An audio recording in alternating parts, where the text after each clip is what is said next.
Ladies and gentlemen, today we are in Brattleboro, Vermont, and we are speaking with Natalie Blake and Cynthia Parker-Houghton. and obviously they are artists. So we are in Natalie Blake's studio. So this is your studio, Natalie. And can you ladies tell everybody what your actual passion is? Natalie, let's start with you. I mean, I see you carving things, but I'm not sure yet what they are and what else you're into. So Right. Well, I'd say one of our passions is covering up sad, lonely walls so that they have life and beauty and vibration. energy. Yeah. So maybe that leads to putting energy out in the world. We've been doing our kind of our core values, what we really believe in, and energy is a big one that keeps running through as a word that we're going to choose for our core values. So, yeah, I guess the passion might be to put good energy out in the world through beauty that feels like it came from our hand. People can really feel that and sense that into the clay, and it kind of resonates when they're around it. That's what we hope. That's my version of what we hope for. What about you, Cynthia? My passion? Yeah. Well, I actually really love this work. And when you say this work, what is this exactly? Well, we're doing sgraffito carving. We use a lot of botanical imagery.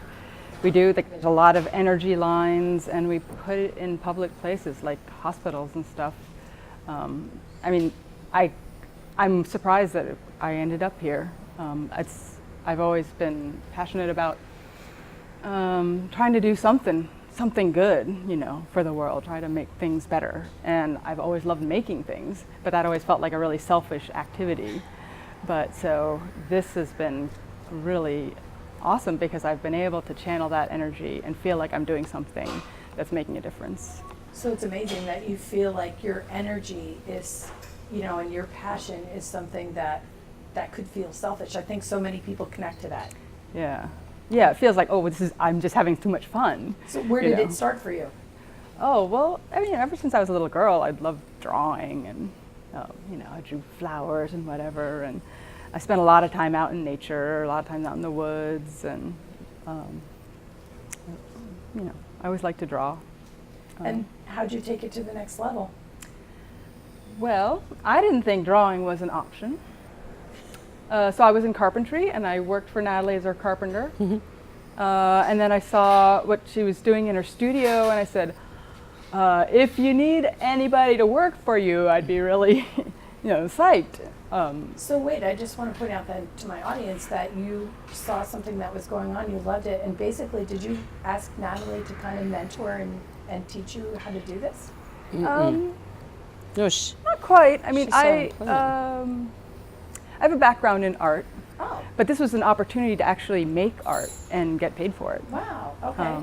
So she came seeking employment and was already super talented, and I saw like, wow, here's a super talented person that I can combine forces with and our energies seem really great, and so we've been really collaborating for 10 years. Wow. Yeah, together. the work I was doing, I was making cosmic energy helmets, like really silly stuff that didn't have any, I hadn't figured out how it connected into the world, but I took that same sort of,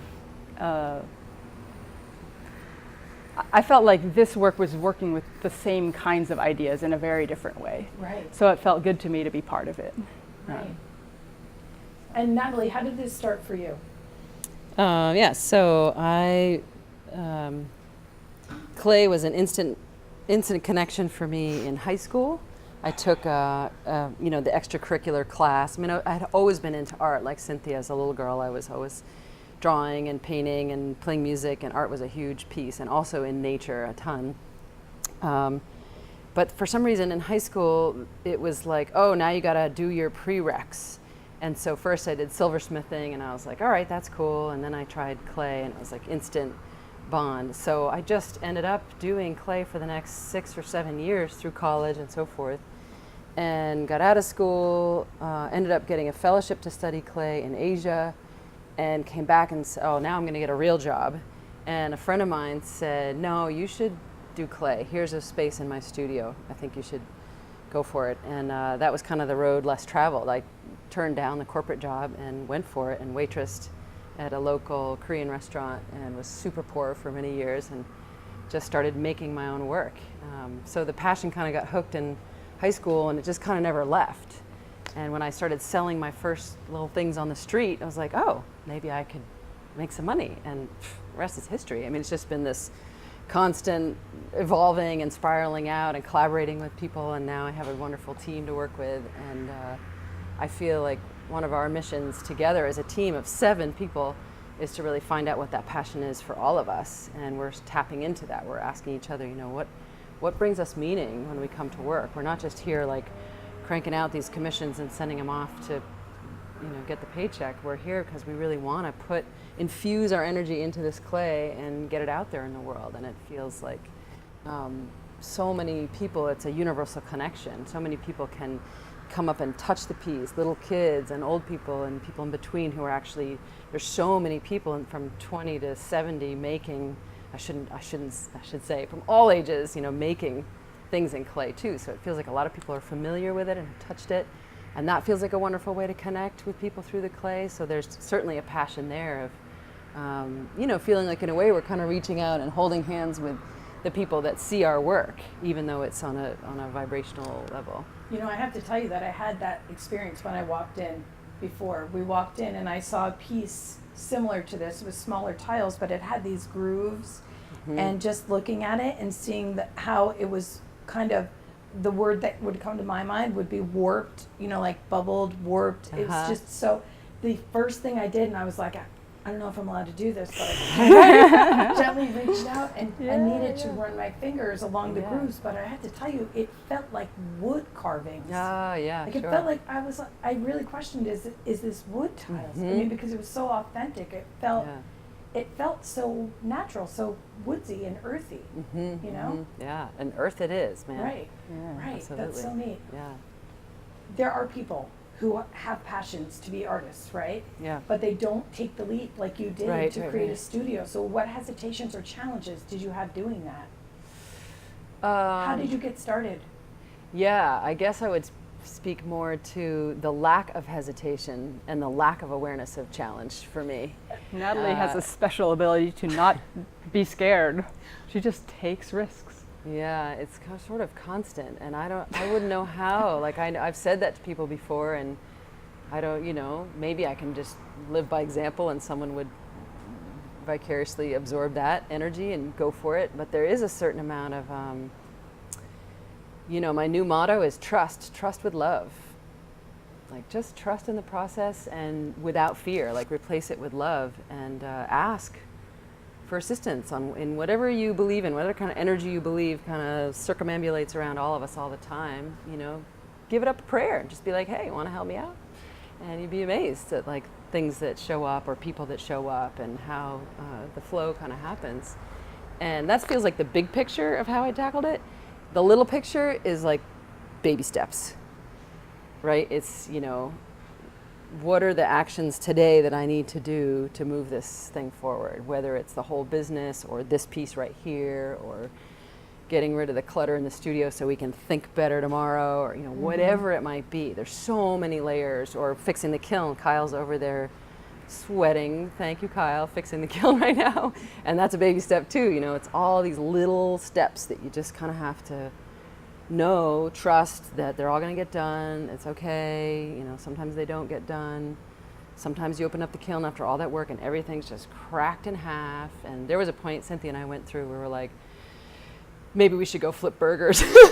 There have been many points when I referred to Natalie as crazy because I was like, what are you doing? Anybody in their right mind would have stopped long ago because there's been so many challenges in the way. So many. Which is why you're successful. Yeah.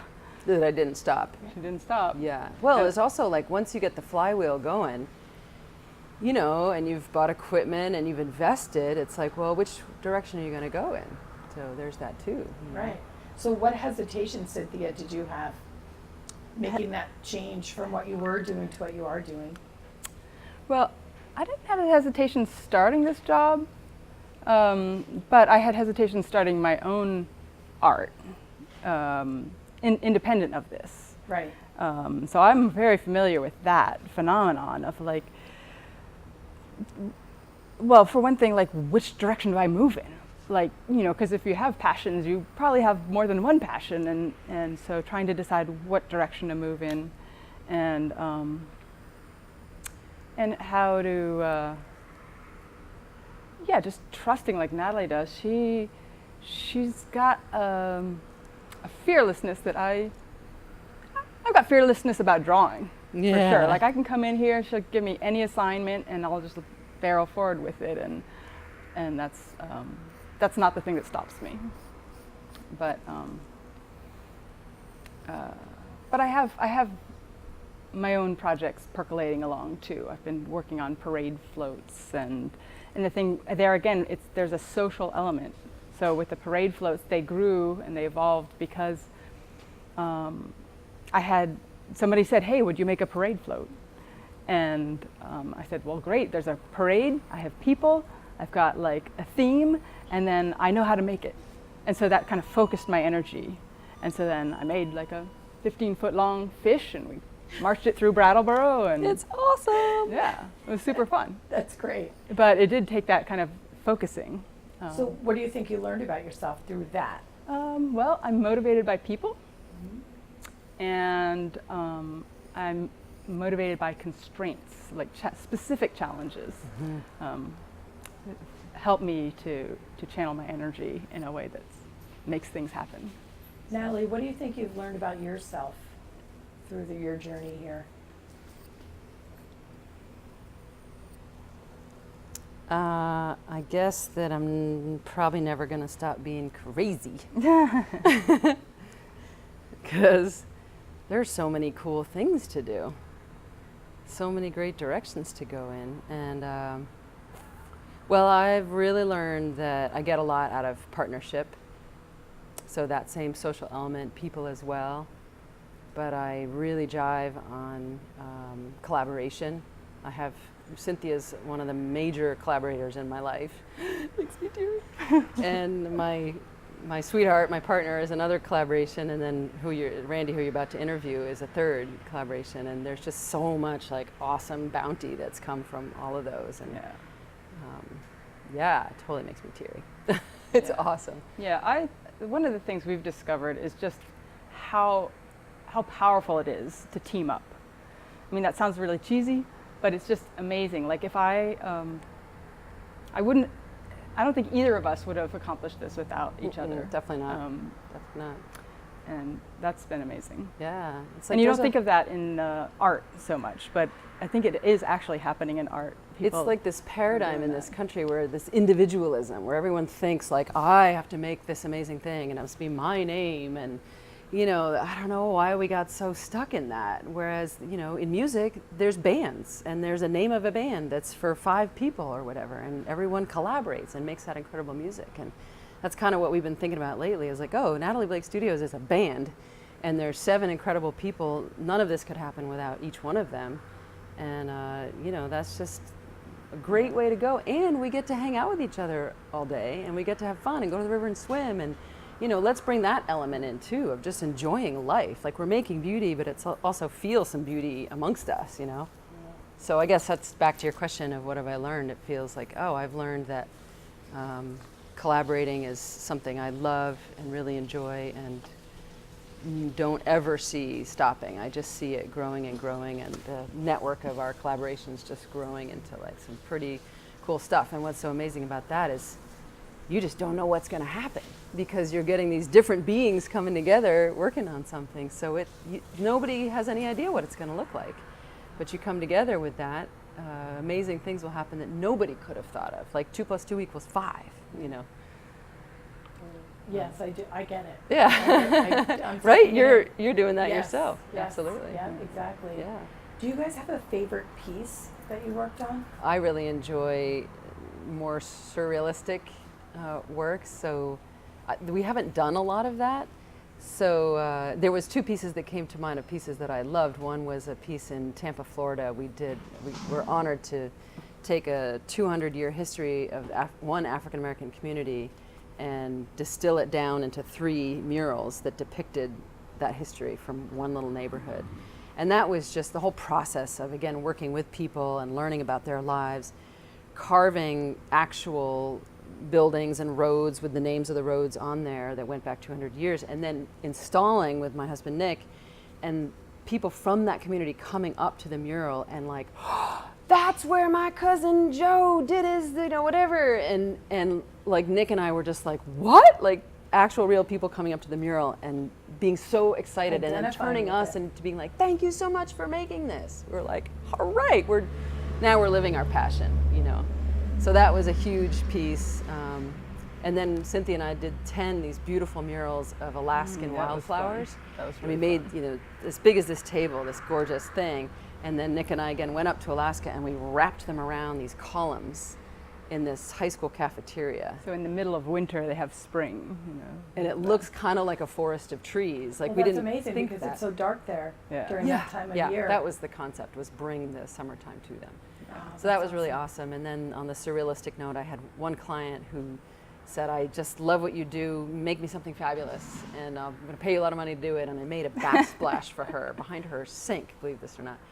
And I just did all my surrealistic drawing, came out with these kind of mystical instrumental players with these strings from the instrument kind of going off and being lines of the wind. And I just love that. I love where my mind can just go and wander.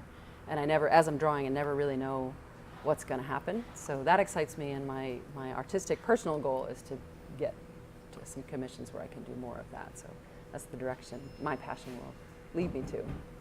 So to give advice to other people to pursue their passions, let's start with Cynthia. What would you suggest? Pursue their passions. I was really hesitant. Ever since somebody told me that you couldn't be an artist, right?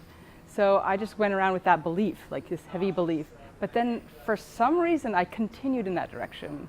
I kept running into it over and over again. Like I remember in college I was studying psychology because it seemed more practical. And then I was weeping. I was sitting in the gallery just like weeping because I just really wanted to do a show. Like that's what I wanted to do, and it was like in me. And then after college, like I was trying to like be practical and go to graduate school and get something like that I could earn money with. But the only thing that I had that energy that like pushed me forward was to go to graduate school in sculpture. And so I was like, I trusted it. Like I was doing a lot of journaling. That was actually a super helpful thing for me. I just kept writing my journals and these things kept cropping up. I was like, all right. So I went to graduate school in sculpture and I got a job as an artist, and I'm making art that's like, it's what I do on the weekends and it's what I do during the week, and somehow it's worked out. So. Yay! Yeah. Natalie, what about you? I guess if I were to like distill it all down, and I would almost say like, write this down. Everything you need is right around you. And it's a really hard thing to actually take in and really believe. But all you have to do is ask. And it doesn't mean you might ask a person, you might ask the universe, you might ask your bank, you don't know. But anything you need to move yourself forward a little bit is right in your midst. So if you ask, open up your heart, open up your ears, open up your eyes, and open up your trust, then boop, boop, they pop up like little flowers. So true, so true. Thank you girls so much. It was Yeah. great meeting you, and I know we're going to get a little bit of footage of your work. And how can people find you? Is it NatalieBlakeStudios.com? Yep, exactly. All right, Yeah. awesome. Keep Yeah. up the great work. All So right. glad we ran into you here in Yeah, Vermont. I know. Great. Thanks for finding Thanks. us, for sure. It's fun to tell a story. So. Yes. Yeah. Well, it was very interesting to hear, too. Yeah. Very inspirational, both of you. And I talk to you, and I talk to you, and I talk to you, and I talk to you, and we love, and we hate, and we demonstrate, we try to relate. This is my breakthrough. Whoa. Said now, this my breakthrough. Whoa. Oh man, this my breakthrough. Whoa.